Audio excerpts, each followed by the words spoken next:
Em 1963, a ilha de Cuba foi varrida durante 4 dias por um violento furacão, o Flora, que causou enormes prejuízos. O presidente Fidel Castro denunciou que o curso daquele furacão foi alterado pelos Estados Unidos para atingir a ilha. Na época, ainda em plena Guerra Fria, o conflito travado entre Estados Unidos e União Soviética, com a infiltração de espiões e atos de sabotagem, a denúncia foi considerada apenas mais uma troca de acusações entre os adversários. Mas logo em seguida, o México também acusou os Estados Unidos de desviar chuvas que deveriam cair em solo mexicano.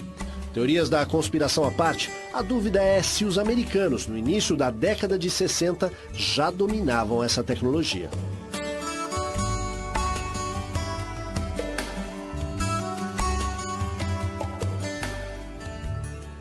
Um dos projetos mais polêmicos do governo americano funciona a partir de um enorme conjunto de antenas instalado no Alasca.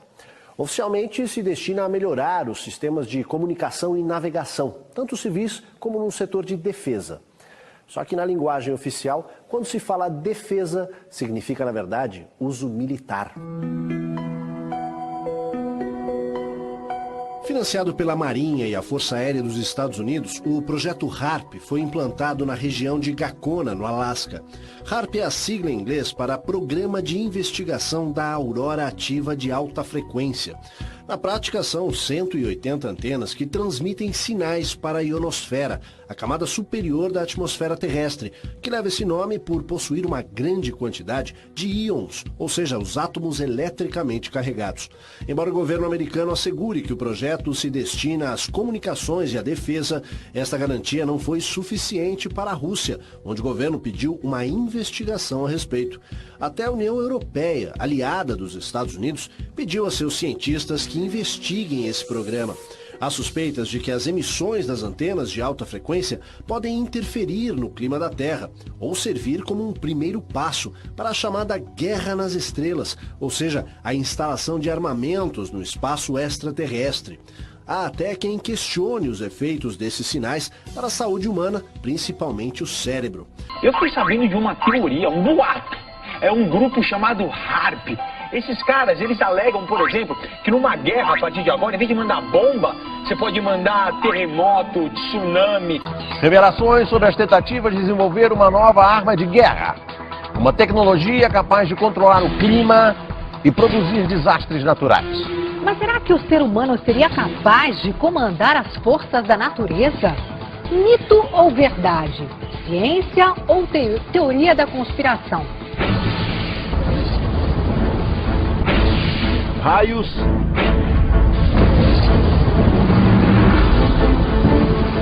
tempestades, furacões e terremotos.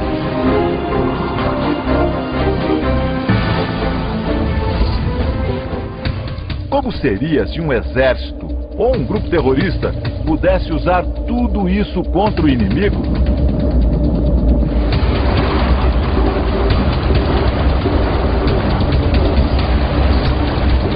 Será que isso já aconteceu? Desastres como esses que acabamos de mostrar sempre tiveram uma única explicação: a força incontrolável da natureza. Agora surgem novas teorias sobre a ação humana por trás da destruição. Experiências secretas ou pouco conhecidas teriam a finalidade de criar uma nova arma de guerra: a manipulação do clima. Uma tecnologia capaz de transformar, por exemplo, as ondas do mar num tsunami, como aquele do Japão, e com isso destruir uma cidade inteira.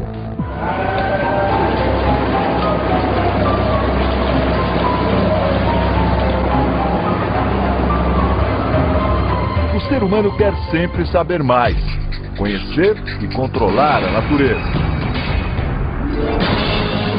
Usá-la em benefício próprio, para o bem e para o mal.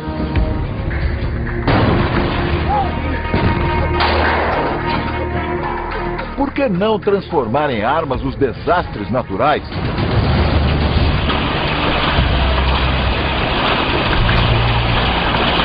Delírio da imaginação ou possibilidade real?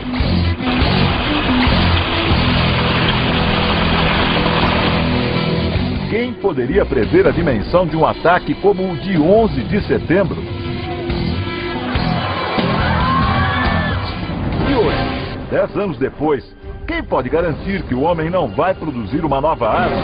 Uma arma climática? Chuvas, terremotos e ondas manipuladas já são reproduzidos em laboratórios, como aqui, neste tanque de provas da Universidade de São Paulo. Mas será que o ser humano conseguiria fazer isso em proporções reais, maiores, e utilizar essa capacidade como arma de guerra a serviço de nações e até de grupos terroristas? Você vai ver agora indícios perturbadores de que isso já pode ter acontecido.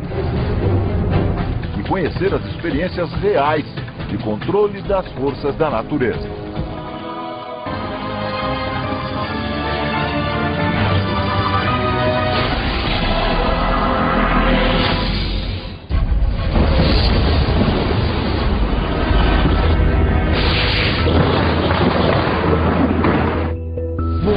Do Novo México, Estados Unidos. Neste laboratório, um grupo de cientistas tenta aproveitar um dos mais fascinantes fenômenos da natureza: os raios. A ideia é interceptar e direcionar o raio. Os cientistas lançam rumo às nuvens de tempestade um foguete com um cabo fixado ao Sol. Veja o momento exato em que o raio atinge o foguete. Milhões de volts passam pelo cabo e vão direto para o chão. Neste outro laboratório, Greg Ley tenta produzir raios de forma controlada. Ele estuda os efeitos dos raios em aviões, casas e carros para torná-los mais seguros durante as tempestades. O cientista aciona a máquina e um raio se forma aos poucos. A experiência é apenas uma amostra do que acontece ao ar livre. Agora imagine um campo de batalha onde o alvo é um tanque inimigo. As pesquisas não têm finalidade militar.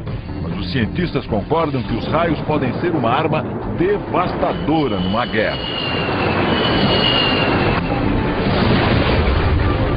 Eles podem percorrer uma distância de mais de 7 quilômetros e atingir o alvo com uma temperatura de 27.000 graus centígrados. O cientista Nick Pope explica que, além de matar, o raio pode cortar sinais eletrônicos, o coração das armas modernas. Pode interceptar sinais de radar, impedir a operação de sistemas e interferir em todos os tipos de programas de computador.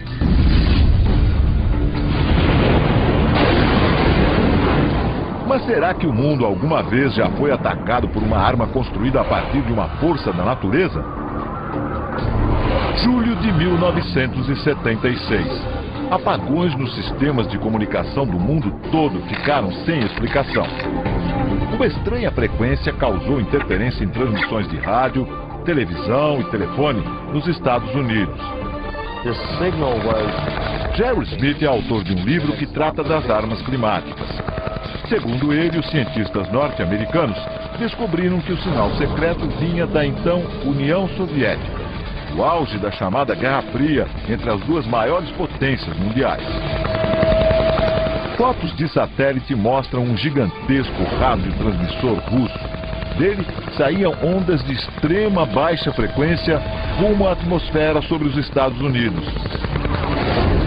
O sinal continuou a ser detectado até 1989.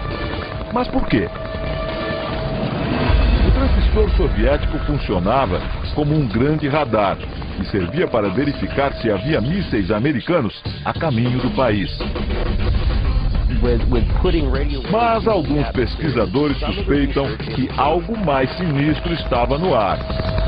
No início da década de 80, um relatório do Departamento de Defesa americano dizia que a máquina russa interferia no clima e que teria o poder de alterar o padrão dos ventos no mundo todo.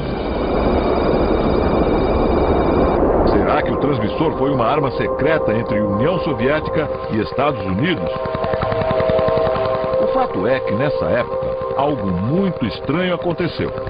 De 1987 a 1992, o estado da Califórnia passou por uma das secas mais dramáticas da história.